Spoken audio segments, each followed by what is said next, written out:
Forth a number of initiatives to try and enhance and stimulate the economy. The extension of individuals who are receiving unemployment is a large help because it may stabilize some other folks that might fall into that whole foreclosure thing. May help them to sustain their current existence.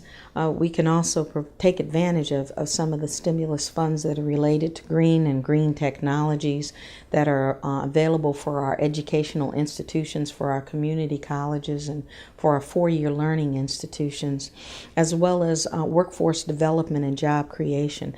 There's a lot of stimulus funds out there if we utilize our partnerships great between our one-stop centers with the State of Maryland Department of Labor Licensing and Regulation, with our social services, and partner with our universities. We can apply for and respond to a lot of grant opportunities that are out here. So I would opine and submit that making application for the funding that has become available through the stimulus and through green technologies. Another area which Maryland is becoming a leader and where a lot of resources are being directed is in the area of cybersecurity also. And through the base realignment and closure, we've got tremendous opportunity. We have 65 to 85,000 people that many of them are in place already moving here. We have 5 military bases that are impacted. We have Aberdeen, we have Naval Medical, we have Fort Detrick, we have Fort Meade, and we also have Andrews Air Force Base, which is located in the 25th District. So for Prince George's County, there's at least $618 million on that 316th Aero Wing Command out there at Andrews, because the Department of the Navy is moving some of their headquarters facilities out at Andrews Air Force Base. It's creating a much more robust environment for federal contracting out at Andrews.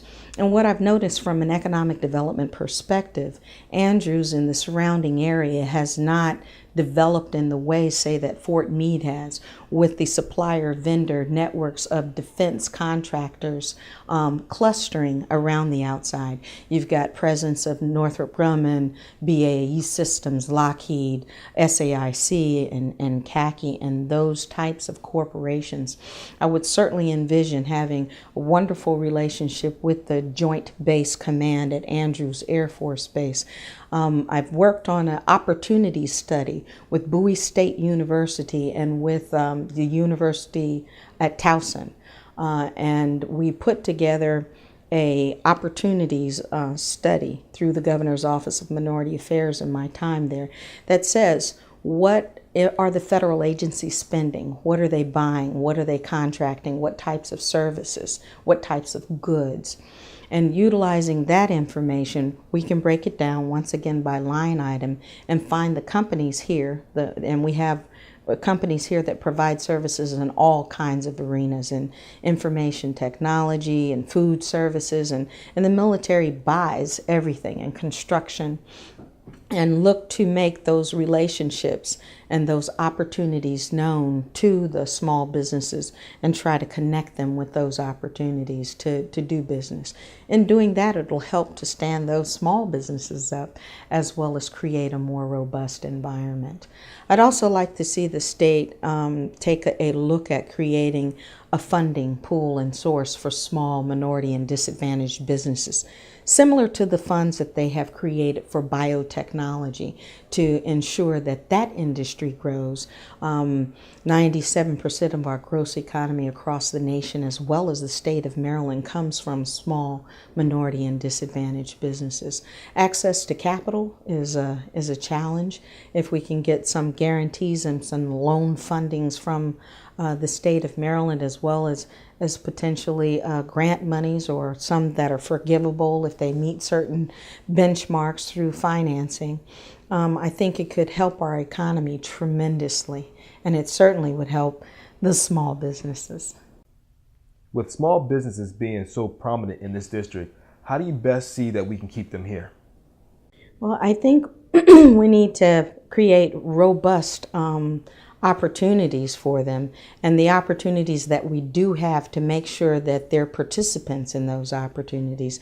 We have a lot of federal presence here with Goddard, NASA Space Center, with the Census Bureau and so forth like that. All of these federal agencies that are here in Prince George's County are also contracting once again for services and goods, and have those good, robust relationships. So when those solicitations and announcement come out, even with the state of Maryland, we have roads, we have school construction, we have a very large and very robust school construction program. We've got a lot of businesses here in both the IT and construction and the services to provide the services that are needing for staffing, for, computer hardware, equipment, and so forth like that.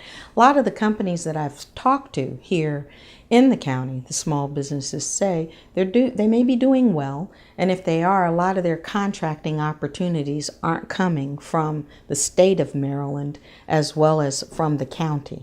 So to also encourage the county and the state.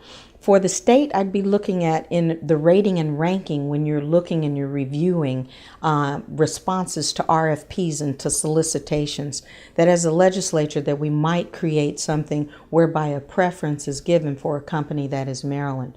Currently, if a company wants to apply to do business and go through our Maryland Department of Transportation and become a certified minority contractor, a company from Delaware, New Jersey, New York can do the same and come on our database. We've got about 4,200 companies currently on that database.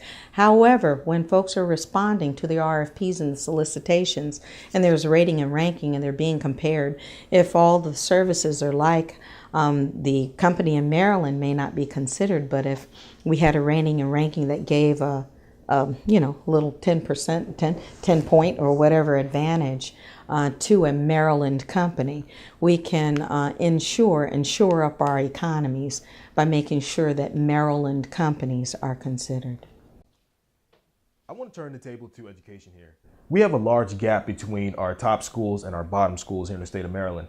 How do you think we should best improve this situation here? I think our schools are a critical part of our whole economic development formula. When a company looks at locating into a community, that's part of their site selection criteria for their employees. The very first site selection criteria is, do you have a skilled and well-educated workforce? And are they skilled and trained in the areas of the company's interest? We've demonstrated we have that, and we're very fortunate as a community to have the highly skilled and trained workers. But our at-place employment is exported out of our region. Most people are traveling to Virginia or to Washington, D.C., and to other areas to work. We have more residential. They live here, but they're going across the Woodrow Wilson down to 14202 New York Avenue, and they're headed in other directions. And the people who live within our community, as well as companies that are considering coming, they want to know, what kind of school system do you have? And you're absolutely correct when you say we have some schools that seem to be doing very well and other schools that aren't doing quite as well. We need to look at the schools that are doing well, of course, and use those as examples, because everyone is trying to get on a list to get their child in and saying, I want my child to get this kind of education. So to try and even out the resources and to bring more resources in to stand the schools up that may not be performing at as high a level. I also, on the national side, have a difficult time and a challenge with the No Child Left Behind program. It appears to be leaving every child behind.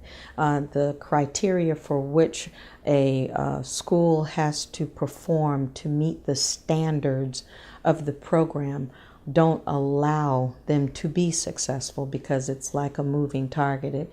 It moves up and ratchets up. And there's no consideration given for improvement.